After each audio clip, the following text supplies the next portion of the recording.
ನಮಸ್ತೆ ಮಕ್ಕಳೇ ಹಾಗೂ ಕನ್ನಡ ಕಲಿಯೋ ಇಷ್ಟಪಡುವಂತಹ ಕನ್ನಡಿಗರಿಗೆ ಇತರರಿಗೆ ಎಲ್ಲರಿಗೂ ನನ್ನ ನಮಸ್ಕಾರಗಳು. ಹಿಂದಿನ ಒಂದು ವಿಡಿಯೋನಲ್ಲಿ ನಾನು ನಿಮಗೆ ಭಾಷೆಯ ಒಂದು ಧ್ವನಿಯನ್ನು ಯಾವ ರೀತಿ ಉತ್ಪತ್ತಿಯಾಗಿ ತನ್ನ ಒಂದು ಯಾವ ಸ್ಥಾನದಿಂದ ಉತ್ಪತ್ತಿಯಾಗಿ ನಾವು ಉಚ್ಚಾರಣೆಯನ್ನು ಮಾಡ್ತೀವಿ ಅನ್ನೋ ಒಂದು ಇದನ್ನು ನಾನು ನಿಮ್ಮ ಗಮನಕ್ಕೆ ತಂದಿದ್ದೆ. ಇದರಲ್ಲಿ ಒಂದು 10 ಧ್ವನಿಗಳ ಬಗ್ಗೆ ನಾನು ನಿಮಗೆ ಹೇಳಿದ್ದೆ. ಆ 10ರಲ್ಲಿ 3 ವಿವರಣೆಯನ್ನು ಕೊಟ್ಟಿದ್ದೆ.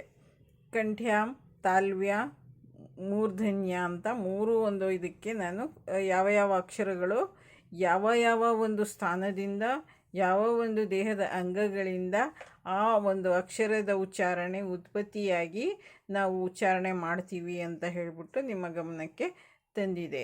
ಇದು ಯಾಕಪ್ಪ ಇಷ್ಟೊಂದು ನಾನು ಹೇಳ್ತಾ ಇದ್ದೀನಿ ಅಂದರೆ, ಭಾಷೆಯ ಧ್ವನಿಗಳು ನಾಭಿ, ಶ್ವಾಸಕೋಶ, ಹಲ್ಲು, ಧ್ವನಿಪೆಟ್ಟಿಗೆ, ತುಟಿ, ನಾಲಿಗೆ ಇಂತಹ ಅಂಗಗಳು ಬೇರೆ ಬೇರೆಯಾಗಿಯೂ ಒಂದು ಗೂಡಿಯ ಧ್ವನಿಗಳ ಉತ್ಪಾದನೆಯನ್ನು ಭಾಗವಹಿಸುತ್ತವೆ. ಸರಿನಾ?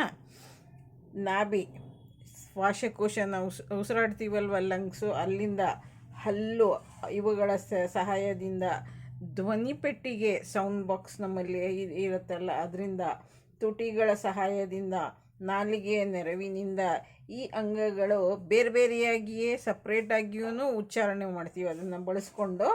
ಹಾಗೆ ಒಂದು ಗೂಡಿನೂ ಅದನ್ನು ಉಚ್ಚಾರಣೆ ಮಾಡಿ ಆ ಒಂದು ಶಬ್ದವನ್ನು ಉತ್ಪಾದಿಸಿ ಅದು ಇದಾಗಿ ಭಾಗವಹಿಸಿಕೊಂಡು ಉಚ್ಚಾರಣೆಯನ್ನು ಮಾಡ್ತೀವಿ. ಇದಕ್ಕೆ ಉಚ್ಚಾರಣಕರಣ ಹಾಗೂ ಉಚ್ಚಾರಣ ಸ್ಥಾನಗಳ ಅಂತಲೂ ಹೇಳ್ತೀವಿ. ಈಗ ನಾನು 4ನೇದಕ್ಕೆ ಹೋಗ್ತಾ ಇದ್ದೀನಿ.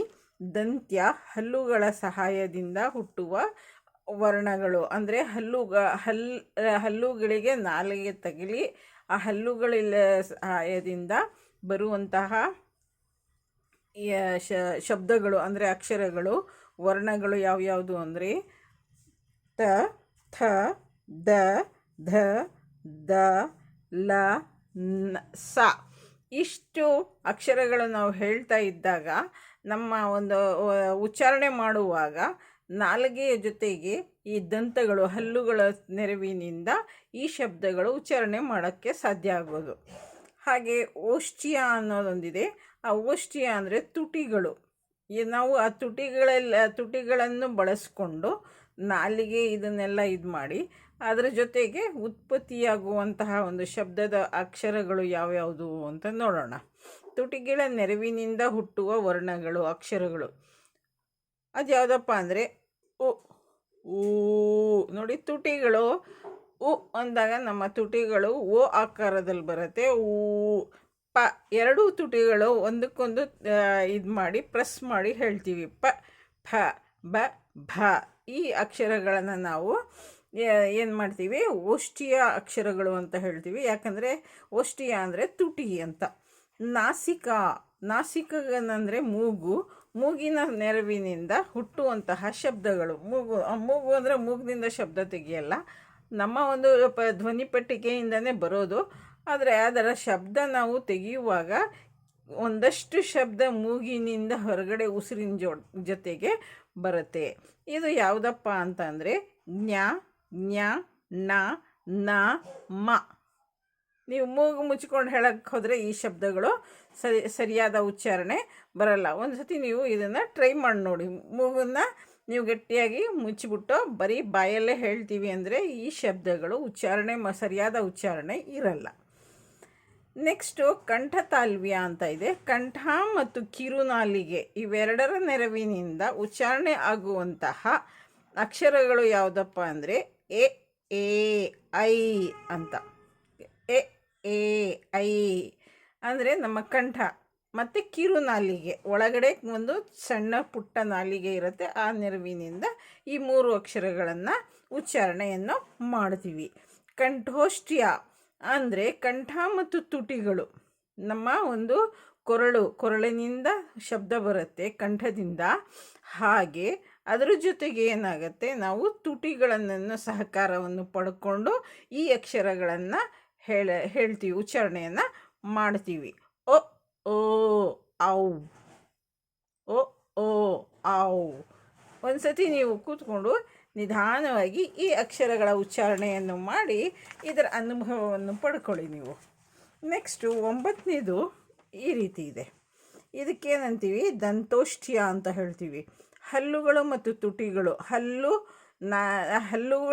ಹಲ್ಲುಗಳಿಗೆ ನಾಲಿಗೆ ತಗಲಿ ಅದನ್ನು ಒತ್ತಿ ಅದರ ಒಂದು ಇದನ್ನು ತೆಗೆಯುವಂತಹ ಅಕ್ಷರ, ಮತ್ತು ತುಟಿನೂ ಬೇಕು. ಅದಕ್ಕೆ ತುಟಿಗಳ ಒಂದು ನೆರವಿನಿಂದ ಉಚ್ಚಾರಣೆ ಮಾಡುವಂತಹ ಅಕ್ಷರ ಯಾವುದಪ್ಪ ಅಂದರೆ ವ.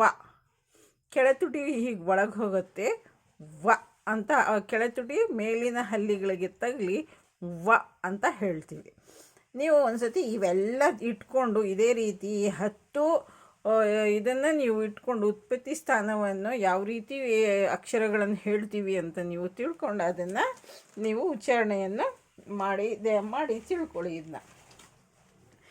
ನೆಕ್ಸ್ಟು ಕಂಠನಾಸಿಕ ಅಂದರೆ ಕಂಠ ಮತ್ತು ಮೂಗಿನ ನೆರವಿನಿಂದ ಕಂಠನಾಸಿಕವನ್ನು ಹೇಳ್ತೀವಿ. ಇದು ಯಾವ ಅಕ್ಷರ ಅಂದರೆ ಅನುಸ್ವಾರ. ಕಂಠನೂ ಬೇಕು, ಮತ್ತು ಮೂಗಿನ ನೆರವಿನಿಂದ ಈ ಒಂದು ಶಬ್ದವನ್ನು ಉಚ್ಚಾರಣೆಯನ್ನು ಮಾಡ್ತೀವಿ. ಅದು 0. ಈ ಅನುಸ್ವರ ಮತ್ತು ಅನುನಾಸಿಕ ಇವೆರಡೂ ಇದೆಯಲ್ಲ, ಈ ವರ್ಣಗಳ ಉಚ್ಚಾರಣೆ ಯಾವತ್ತೂ ಸ್ವತಂತ್ರವಾಗಿ ನಾವು ಉಚ್ಚರಿಸಲ್ಲ. ಅದಕ್ಕೆ ಅದನ್ನು ಯೋಗವಾಹ ಅಂತ ಹೇಳ್ತೀವಿ. ನೆನ್ಪಿಟ್ಕೊಳ್ಳಿ.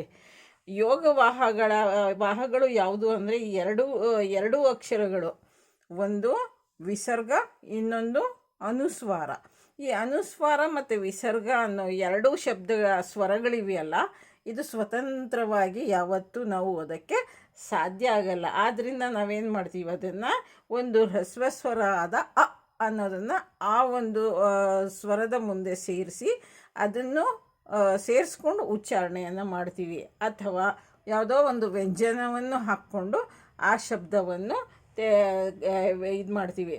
2 ವ್ಯಂಜನ ಅಂದರೆ ಇದೇನಾಗುತ್ತೆ, 2 ವರ್ಣಗಳು, 2 ಅಕ್ಷರಗಳು ಉಚ್ಚರಿಸುವಾಗ ಸ್ವರಗಳ ಆಶ್ರಯದಿಂದ ಉಚ್ಚರಿಸುವಂತಹ ಅಕ್ಷರಗಳಿಗೇನೆ ನಾವು ಯೋಗವಾಹಗಳು ಅಂತ ಹೇಳ್ತೀವಿ. 2 ಸ್ವರ ಆಗಿರಬೇಕು, ಅಥವಾ ಒಂದು ವ್ಯಂಜನ ಮತ್ತು ಈ ಅನುಸ್ವರ ವಿಸರ್ಗ ಯಾವುದಾದ್ರು ಒಂದು ಸೇರಿಕೊಂಡು ಅದರ ಜೊತೆಗೆ ಉಚ್ಚರಿಸುವಂತಹ ಅಕ್ಷರಗಳಿಗೆ ಏನಂತ ಹೇಳ್ತೀವಿ, ಯೋಗವಾಹಗಳು ಅಂತ ಹೇಳ್ತೀವಿ. ಈ ಯೋಗವಾಹಗಳಲ್ಲಿ ಒಂದು ಅನುಸ್ವಾರ ಇದೆಯಲ್ಲ, ಅದು ಕಂಠನಾಸಿಕ ಆದಾಗ, ವಿಸರ್ಗ ಇದೆಯಲ್ಲ ಅದು ಬರೀ ಕಂಠ್ಯ ಆಗುತ್ತೆ. ಅಹಾ ಅನ್ನೋದು ಬರೀ ಕಂಠ್ಯ ಆಗುತ್ತೆ. ನೋಡಿ, ಕಂಠ್ಯದಲ್ಲಿ ವಿಸರ್ಗ ಇದೆ, ಅದೇ ಕಂಠನಾಸಿಕದಲ್ಲಿ ಅಹಾ ಅಂತ ಇದೆ. ಇವೆರಡು ಇಷ್ಟು ಇವತ್ತಿಗೆ ನಾನು ನಿಮಗೆ ವರ್ಣೋತ್ಪತ್ತಿಯ ಸ್ಥಾನಗಳು ಯಾವ್ಯಾವ ಒಂದು ನೆರವಿನಿಂದ ಯಾವ ಒಂದು ಇದರಿಂದ ನಾವು ಉಚ್ಚಾರಣೆಯನ್ನು ಮಾಡಿ ಅಕ್ಷರಗಳ ಸರಿಯಾದ ಶಬ್ದವನ್ನು ಕಲಿಬೇಕು ಅನ್ನೋದನ್ನು ನಿಮ್ಮ ಗಮನಕ್ಕೆ ತರ್ತಾ, ಕನ್ನಡ ಕಲಿಯೋರಿಗೆ ಹಾಗೂ ವಿದ್ಯಾರ್ಥಿಗಳಿಗೆ ಎಲ್ಲರಿಗೂ ಧನ್ಯವಾದಗಳನ್ನು ಹೇಳ್ತಾ ಇದ್ದೀನಿ. ಧನ್ಯವಾದಗಳು ಮಕ್ಕಳೇ.